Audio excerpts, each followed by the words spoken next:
ये प्रूव किया है। और हिंदुस्तान के जाने माने वेल्थ क्रिएटर, हिंदुस्तान के वॉरेन बफेट मानने वाले और वेल्थ क्रिएशन स्टडीज के जनक मोतीलाल ओसवाल फाइनेंशियल सर्विसेज के चेयरमैन और को फाउंडर रामदेव अग्रवाल साहब आज मेरे साथ स्टूडियो में है। सर, मतलब वेल्थ क्रिएशन शुरू आपसे होती है, आपके नाम के साथ, और उसकी स्टडी आपके साथ खत्म होती है, क्योंकि 28 साल से 28 साल मेरा कैलकुलेशन सही से वेल्थ क्रिएशन रिपोर्ट हो गया। हाँ। 28 साल हो गए ना। वेल्थ क्रिएशन स्टडीज बनाते हुए हर साल सर की आती है, और 28 साल की ये वेल्थ क्रिएशन स्टडीज जो सर ने बनाई है, आज मैंने उसको सर 8 भागों में बांटा है। और मैं आपके 28 साल का अनुभव आज 8 पॉइंटर्स पूरे पढ़ लिए। मैं हर साल पढ़ता हूँ, हर साल आपका इंटरव्यू होता है, और कई सारी तो मुझे याद है, जो बहुत शुरुआत वाली मैं याद नहीं रख पाया हूँ, लेकिन पीछे जितने जितने इंटरव्यू के तो वो तो सारी गोट गोट के पी जाता हूँ सर। तो पहले तो ये सर छोटा सा चीज़ मैं आपसे ये जानना चाहता हूँ, वेल्थ क्रिएशन की स्टडीज़ का क्या, क्योंकि उस ज़माने में ना चलो इन्वेस्ट कर लिया, ट्रेडिंग कर ली, जब आपने शुरू की थी आज से 45 साल पहले अपनी यात्रा शुरू की थी मार्केट में, तब वेल्थ क्रिएशन कोई जानता समझता मानता नहीं था। मेरे को नहीं मालूम था। हाँ, तो वो आपके दिमाग में आइडिया कहाँ से आया ये सबसे पहले? ये क्या है कि वेल्थ क्रिएशन जो स्टडी चालू की है इसके लिए कि भाई हम जब कॉर्पोरेट बने 96 में जी, तो we wanted to invite some friends to celebrate और that particular occasion anniversary of Motilal Oswal corporate Motilal limited. उसके पहले तो पार्टनरशिप हुआ था, तो उसके लिए हमने बोला कि भाई यदि लोग आ रहे हैं तो कुछ तो बात करें। हाँ, तो उसके लिए हमने वेल्थ क्रिएशन स्टडी की। अच्छा, कि भाई हर आदमी चाहता है कि भाई पैसे कैसे बनते हैं बाजार में, क्योंकि हमारा इथो ही मतलब मोतीलाल इथो क्या है कि भाई हमारा मिशन है to help people make money in stock market world wide. हमने 87 से बोला हुआ है। ओके, तो वो वहाँ से जोड़ते हुए कि भाई वेल्थ क्रिएशन बाजार में कैसे होता है, तो लेट्स स्टडी लास्ट 5 ईयर्स कि कैसे क्या क्या ट्रेंड्स हैं, कौन कौन सी कंपनीज बनी। तो उसमें फिल फिशर का एक बुक है कॉमन स्टॉक्स अनकॉमन प्रॉफिट्स, उसमें लिखा हुआ है कि मतलब everybody knows the price but nobody knows the value. Price अलग चीज़ है, वैल्यू अलग चीज़ ये है। मार्केट में उतार चढ़ाव क्यों होता है कि बाजार में होता क्या है, लोगों को सबको प्राइस मालूम है, किसी को अंडरलाइंग वैल्यू नहीं मालूम। करेक्ट, रिलायंस का भाव 2900 है, 3000 है, वो एग्जैक्टली आपको मतलब सबको मालूम है। अभी फ़ोन निकाल के देखो तो दिख जाएगा, लेकिन उसका वैल्यू 6000 रुपये है, 3000 रुपये है कि खाली 1500 रुपये है, करेक्ट, ये किसी नहीं मालूम। ये बहुत कम लोगों को मालूम, उसके वैल्यू लिए पे करना चलना पड़ता है। सो कैसे वैल्यू असेस करें, तो ये चीज़ जो है understanding value. So and price and value are 2 different things. Price is what you pay, value is what you get. तो पूरा बाजार जो है ना, it's about understanding value. Correct, and then price तो आपके पास है, आप समझ लो प्राइस वैल्यू से बहुत ज़्यादा है, तो आप बेचो, प्राइस वैल्यू से बहुत कम है तो खरीदो आप। तो आज मेरे सामने एक मुश्किल काम है कि सर की 28 साल की वेल्थ क्रिएशन स्टडीज़ को मुझे आधा घंटे में पूरा करना है। 8 खास बातें मैंने उसमें से निकाली है सर, एक एक करके उस पर बात करूँगा। और सबसे पहली, सबसे फेमस, जो आप हमेशा कहते हैं कि 8वां अजूबा है दुनिया का, कंपाउंडिंग। वेल्थ क्रिएशन के लिए कंपाउंडिंग क्या अहमियत रखती है और कैसे इसको समझा जाए? देखिए, कंपाउंडिंग बहुत सिंपल टर्म है, लेकिन इतना अजूबा मेरा एक्सपीरियंस है कि किसी को नहीं समझ में आता है। सब बोलते हैं कि हमको मालूम है, तो बोलते चलो बात करते थोड़ा। हाँ, है ना, कि हम बोले कि भाई rule of 72। Correct, rule of 72 divide by percentage gives you years in which it will double your money, right, और 72 divide by number of years will give you return percentage eight which it will double your money. तो 72 divide by से 25, हमने 25% से किया तो 3 साल में double हो गया। Correct, it's all approximate. Okay, तो आप उनको पूछोगे 3 साल में डबल हो तो 6 साल में क्या होगा, तो लोग फिर गड़बड़ करते हैं। चलो भाई डबल हो गया, 2 का 4 हो गया, 4, फिर 9 साल में क्या होगा, तो वो फिर डरते हैं 4 का 8 हो जाएगा, फिर 10 साल में क्या होगा, 8 इंटू 1.25 10 हो जाएगा। जैसे आप बोलोगे 10 साल में 10 हो गया, चलो ठीक है, फिर भी थोड़ा शांति हो गई। लेकिन जैसे आप पूछो कि 10 साल में 10 गुना तो 20 साल में कितना, तो कोई 20 बोलता है, कोई 40 बोलता है, कोई 60 बोलता है। तो मैं बोला भाई आंसर तुम्हारे सामने है, 10 साल में 10 गुना, 20 साल में 100 गुना, एब्सोल्युटली, 20 साल में 1000 गुना, 40 साल में 10,000 गुना। तो जितने बच्चे हैं अभी जो 25 साल वाले हैं, सबको 10,000 से 15,000 करोड़ अपने पैसे बनाने का चांस है।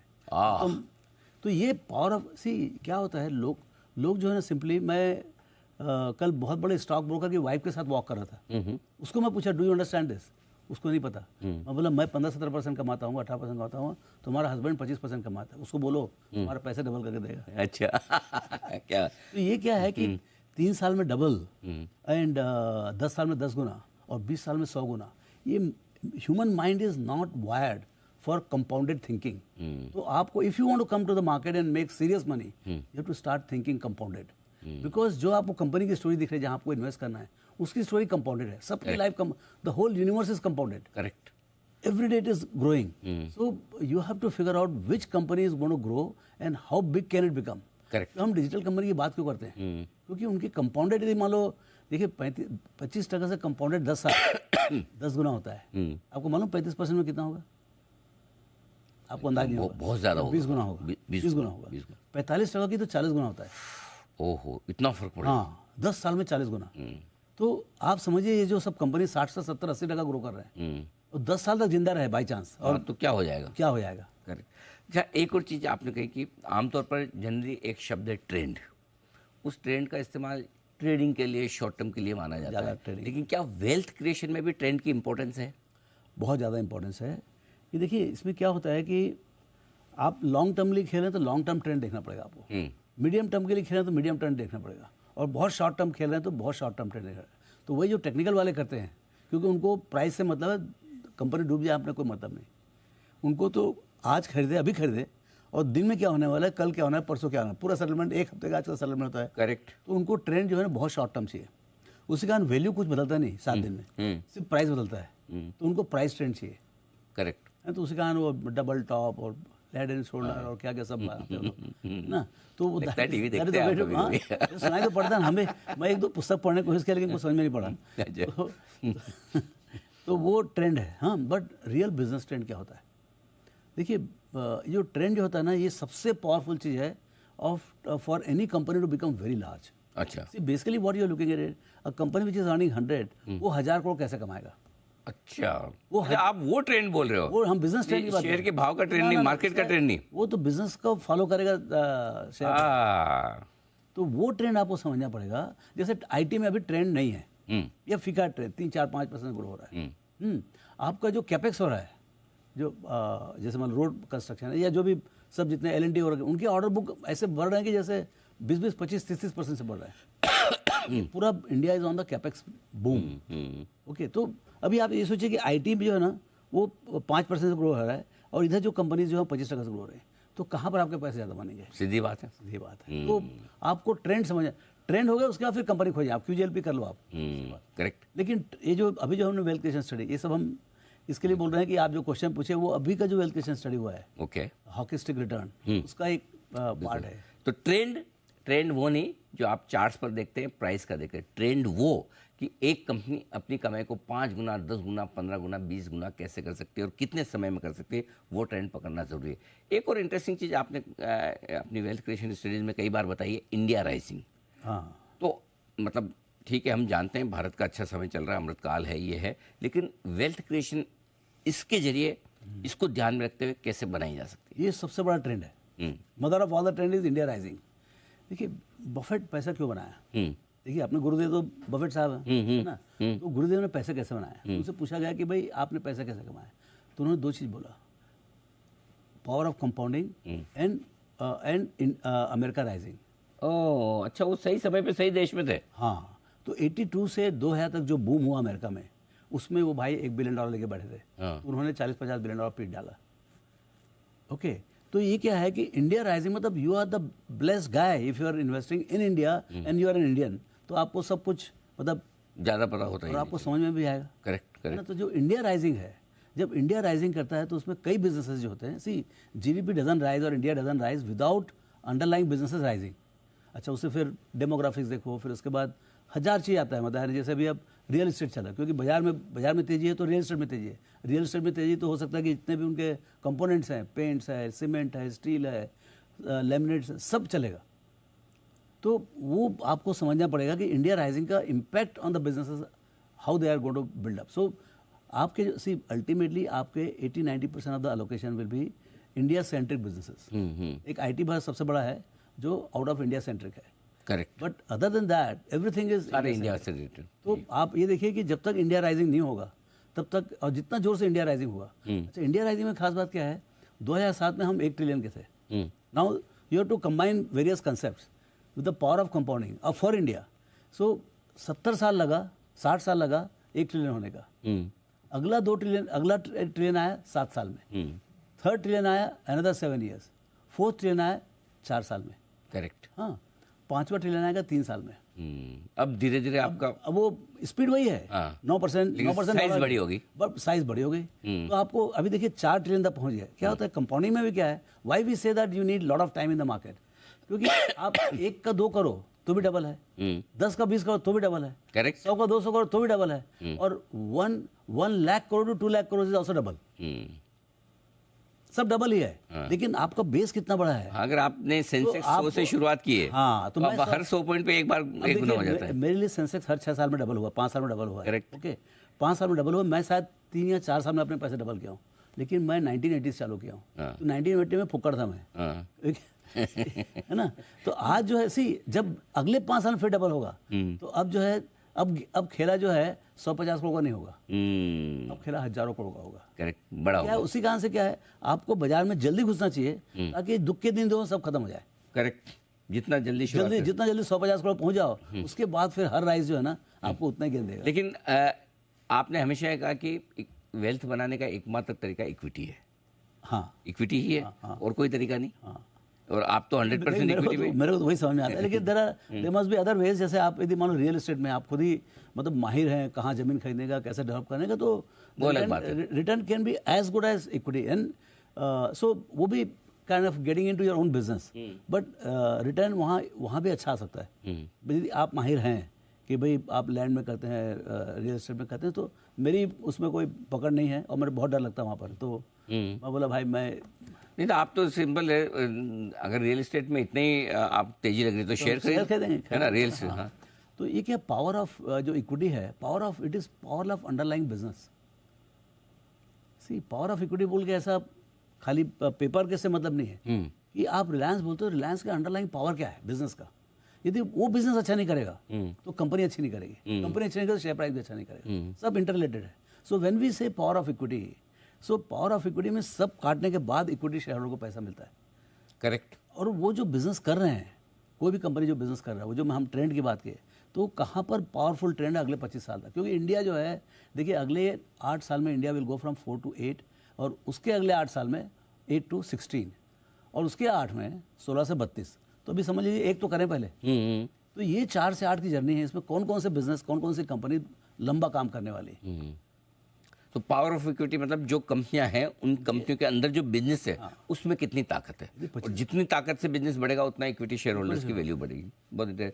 लेकिन अल्टीमेटली कई बार कहते हैं कि भाई जब आप वेल्थ क्रिएशन के मामले में सबसे बड़ी इंपॉर्टेंट चीज़ ये हो जाती है कि एसेट एलोकेशन आपका कैसा है। मतलब आमतौर पर जो मैंने लोगों को देखा है, इक्विटी में होगा 2% और टेंशन 100% है ना। एफडी में होगा पूरा पैसा, लेकिन वहाँ वेल्थ बनती नहीं है। तो क्या कुछ ऐसा है कि किस तरह का एलोकेशन रखा जाए, और एलोकेशन की क्या इंपॉर्टेंस है? देखिए अभी एक तो क्या है, शेयर बाजार में एक शेयर बाजार में कहीं पर भी लाइफ में बफेट साहब ने बहुत ज़बरदस्त बात बोली। बेस्ट बात क्या बोली, यदि आपको समझ में आता न करें आप। अच्छा, नहीं करें। हाँ, पहले तो जो नहीं समझ आए काट दो, चुप अपने फिक्स डिपॉजिट में बैठे रहो, कोई रिस्क लेने का नहीं। एसबीआई का फिक्स डिपॉजिट में 5% बैठे रहो, आप मतलब सेफ है। आपका capital is not under risk, your return is also more less fix, which is at the level of inflation. आप ना तो मरोगे ना मोटाओगे। ओके, ये सेट हो गया। करेक्ट। अब उसके बाद जो है ना, आप देखोगे भाई आपको इक्विटी क्यों बोलते हैं। देखिए इक्विटी का आप देखिए 1980 से निकालें तो भी 13-14% रिटर्न आता है। 40 साल का, 25 साल का, 30 साल का रिटर्न निकालो, 13-14% प्लस 1% इन्फ्लेशन, सॉरी डिविडेंड मिला के करीब 14% बनता है आपका। 14% मतलब 5-5.5 साल में आपका पैसा डबल होता है। आप 5% आपको जो फिक्स इनकम अब जो हो गया है, अब जो फिक्स इनकम का भाव हो गया है, उसमें पोस्ट टैक्स 5-5.5% ज़्यादा बनता नहीं। यदि 5% बनता है तो आपको 15 साल में डबल होगा। बात सही है। अच्छा, उतने से इन्फ्लेशन भी हो रहा है तो आपका पैसा वहीं रहेगा। करेक्ट। तो मोटा मोटी यदि आपको वेल्थ क्रिएट करना, वेल्थ क्रिएट मतलब क्या होता है, increasing purchasing power of your current savings. भाई मैं अपने सेविंग्स को तो खर्च कर सकता हूँ ना, बाकी तो कहीं से ले सकता हूँ, कोई ध्यान रखने देने वाला नहीं मेरे को। तो यदि मेरे पास 10 करोड़ है तो 10 करोड़, आज के 10 करोड़ में अगले 10 साल के बाद can I buy things worth 50 crore. Correct, तब तो मैंने पैसे बनाए, तब तो जाके मेरा वेल्थ क्रिएट हुआ, अदरवाइज तो क्या। सो वो शेयर बाजार से हो सकता है। अब सवाल ये है कि शेयर बाजार थोड़ा ऊपर नीचे होता है, प्राइस फ्लक्चुएट होता है, because nobody knows the value. So ये बहुत फ्लक्चुएटिंग है, तो उसी कारण से उसको बोलते हैं रिस्क एसेट्स, क्योंकि यहाँ पर चीज़ें जीरो भी आती है कभी कभी, कुछ कुछ कंपनी जीरो भी आती है। तो ऐसा नहीं कि आपका कोई भी शेयर खरीदे तो आपको 15 बनना जरूरी है, इंडेक्स खरीदे तो सही है, बट यदि कोई स्टॉक खरीदे तो हो सकता है जीरो भी हो जाए, तो वो रिस्क है। तो वो रिस्क, तो आप कितना रिस्क लेने की आप में कैपेबिलिटी है, तो allocation is dependent on how much risk bearing capability you have. So you start with 10%, 15%, 20%। हाँ, अगर 10% डाला, 15% डाला तो डूब के कितना डूब जाएगा उसमें, 2%, 1% गलती से डूब भी गया तो आपके ओवरऑल पोर्टफोलियो का तो 1-2% ही हुआ। So you with the help of wealth managers, first you have to be very diligent in understanding, should I have 50-50 equity and debt? Should I have 25-75? See, मेरे ख्याल से there are only 3 allocations. Very conservative 25 equity, 75 debt. थोड़ा aggressive 50-50. And the guys who are real aggressive, they should go at least 75-25. आपने तो अपनी जिंदगी में 100% equity में डाला। I am the most aggressive investor, not because I am speculating, because my allocation is very aggressive. तो ये confidence कहाँ से आता है कि पूरा इक्विटी में डालना है सर? हम आए जीरो से हैं, क्या होगा, कितना गिर जाएगा। सी आपका मैक्सिमम बाजार में ड्रॉडाउन कितना हुआ है, 50%, 60%। कि हाँ, किसी भी 50% से ज़्यादा तो करेक्शन कर लो उतना ना, क्या तकलीफ है। हम तो हमेशा ही सोचते हैं कि 50% गिर जाएगा करके। अच्छा, हाँ, हमारे पास 1000 करोड़ का इक्विटी तो हमको मालूम है 500 करोड़ हो सकता है कभी भी। लेकिन एक बात और ख्याल रखिए आप, इंडिया का खासियत है, यदि आपने 50% गिराया तो अगला 1 साल में गारंटीड है बाजार will be up by 80 to 90%, 100%। It will go in, हो ही जाएगी पूरी रिकवरी आते साल डेढ़, बहुत में बहुत 2 साल। तो आपको 1 साल का कोटेशन लॉस सहना है, 10 साल में एक बार होता ही हो। हमने 4 बार देख लिया। अच्छा सर, एक चीज़ बहुत इंटरेस्टिंग है, जो शॉर्ट टर्म और लॉन्ग टर्म में जो फ़र्क करती है, टाइम और टाइमिंग। जिंदगी हमारी निकल जाती है बाजार की टाइमिंग करने में, कब एंट्री करें, कब एग्जिट करें, कब एंट्री करेंगे।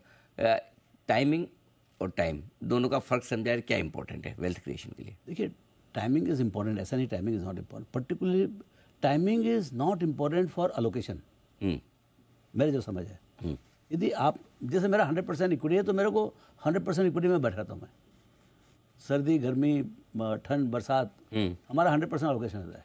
तो मेरे ये टेंशन जरूरत नहीं है कि मेरा क्या होगा, भाई जो होगा हमारा हालत होगा। लेकिन उसमें ऑप्टिमाइजेशन कर सकते हैं आप।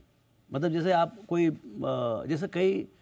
जैसे हमने कोई कंपनी खरीदी, बहुत अच्छी कंपनी खरीदी, जैसे पास में जैसे हीरो मोटोकॉर्प खरीदे 96 में 30 रुपये में खरीदे, बहुत होगा 2-2,500-3,000 रुपये। बट उसके बाद जो है ना ट्रेंड, जब उस समय ट्रेंड था वो बहुत जोर का टू व्हीलर का था, टू व्हीलर मोटरसाइकिल का, between 96 to 2003 and they became number 1 and क्या क्या नहीं किया उन्होंने। सो बहुत वेल्थ क्रिएट किया, बहुत डिविडेंड दिया, सब कुछ किया, ओके। लेकिन उसके बाद जो है एक ट्रेंड, तो भी कोई जिंदगी भर तो वो ट्रेंड 25%, 30% चल नहीं सकती ना, तो वो ट्रेंड जो है ना ब्रेक हो जाती है। Then you have a chance to shift from one trended company to next trended company. अच्छा, इसी तरह का ट्रेंड अगला 25% की ग्रोथ वाला कौन बना सकता है? हाँ, अब उस समय आपकी रिसर्च की बात है, आपकी समझ की बात है, कोई ना कोई नया ट्रेंडेड। ये खास बात क्या है, इस पूरे यूनिवर्स में 5-10 सेक्टर जो है ना जहाँ पर ट्रेंड होता ही होता है। यदि मान लो 50 सेक्टर हैं तो सब सेक्टर कभी ट्रेंडेड नहीं रहेंगे। तो I am talking about long term trend, true है ना। अदरवाइज तो सबके सब आसमान में पहुंच जाएंगे। करेक्ट।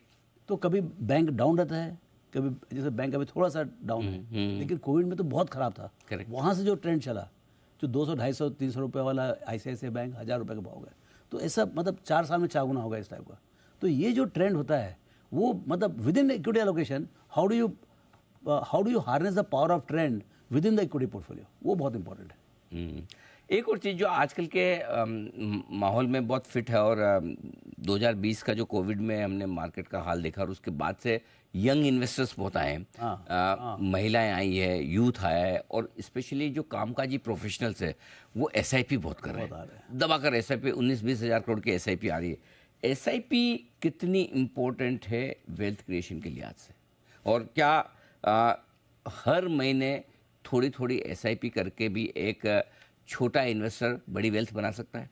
बहुत बड़ा वेल्थ बना सकता है, बहुत बड़ा वेल्थ बना सकता है। And they are the most smart, they will turn out to the smartest investor. अच्छा। और ये इंडिया का बहुत बड़ा इनोवेशन है, because of thanks to digital infrastructure. देखिए ये कंसेप्ट तो बहुत पहले से अमेरिका वगैरह में डॉलर कॉस्ट एवरेजिंग, और ये पर्टिकुलर उनके 401k वगैरह जो है वो होता है, मतलब सैलरी से आपको हर महीने कटते रहता है। But it was never, I mean एक कंसेप्ट था, लेकिन इतना जोर से जो है मेरे ख्याल से कोई कंट्री में इसको अडॉप्ट नहीं किया गया। कोई बोला था कोरिया में शायद है, लेकिन जिस स्केल में यहाँ हो रहा है, ये तो अलग ही बात है, बिकॉज इनको तो पैसे बनने ही बनने हैं। देखिए आपको सिर्फ डर किस बात का है, एक तो डाइवर्सिफाइड है, so they are doing SIP in one product और अदर और index, so they are diversified portfolio, so पूरा डूबने का चांस ही नहीं है, 10-20% ऊपर नीचे होगा। दूसरा, आप जब भी बाजार खराब होता है तब भी आपके पैसे अंदर जा रहे हैं, करेक्ट है ना, तो आपका एवरेज में खराब अच्छे सब में आप इन्वेस्ट कर रहे हो, ऐसा नहीं आपने आज ही इन्वेस्ट कर दिया मालूम पड़ा कि ऑल टाइम हाई है और वहाँ से 20% गिर गया, ऐसा है नहीं आपका। So I think they have mitigated the risk of market fluctuations. They've got the averages and they will get better than market averages. तो मेरे ख्याल से ये अच्छा कंट्री बहुत यंग है और इसमें क्या जितने लोग आ रहे हैं, जैसे 4 मिलियन से 5 मिलियन लोग आ रहे हैं, obviously they are not skilled to invest in the market, but unskilled guy, this is the best method to get into the market and make really tons of money. बिल्कुल ठीक बात है। अगर आपको ज़्यादा बाजार की समझ ना भी हो, कोई चिंता की बात नहीं, एसआईपी के जरिए भी आप बाजार में बड़ी वेल्थ बना सकते हैं। रेगुलर रहें और ख़ास तौर से जब बाजार कमज़ोर हो तब एसआईपी घटाने की ना सोचें, बल्कि अगर बढ़ा सकें, टॉप अप कर सकें, कुछ ज़्यादा पैसा डाल सकें तो और भी बेहतर होगा। तो 28 सालों तक वेल्थ क्रिएशन स्टडीज़ जो रामदेव सर ने की है उसे हमने कुछ मिनटों में समेटने की कोशिश की है। सर बहुत बहुत धन्यवाद और मुझे पूरा भरोसा है आज हमारे दर्शकों को आपके ये पूरे वेल्थ क्रिएशन स्टडीज से के अनुभव से बड़ा फायदा हुआ होगा और एक दिशा मिलेगी। क्या है, एक दूसरे से जुड़ा हुआ है, आपने जो अलग अलग बात सारे पॉइंट्स सब एक दूसरे से जुड़ा, कंपाउंडिंग से सब कुछ जुड़ा हुआ है, टाइम इन द मार्केट, यदि टाइम लंबा नहीं होगा तो कंपाउंडिंग क्या करोगे आप? करेक्ट, 5 साल 7 साल में थोड़ी कंपाउंडिंग होता है, बिल्कुल ठीक, 20-30 साल में होता है कंपाउंडिंग। बिल्कुल, और कंपनियों का ट्रेंड पकड़ना, इक्विटी एलोकेशन करना, ये सारी चीजें आपस में 30 से 40 साल, 1000 से 10,000, आप सोचिए तो गैप कितना बड़ा है। एब्सोल्युटली, बिल्कुल। तो उम्मीद करें कि आपकी बात सुनकर और इंडिया राइजिंग स्टोरी को देखते हुए हमारे इन्वेस्टर्स इन्वेस्टेड रहेंगे और बड़ा पैसा इस बाजार से बनाएंगे, बड़ी वेल्थ कमाएंगे। इस खास शो में इतना ही। रामदेव सर बहुत बहुत धन्यवाद आपका, आपने समय दिया, स्टूडियो में आए, thank you so much sir. और आप सबका भी बहुत बहुत धन्यवाद। मुझे दीजिए इजाज़त, नमस्कार।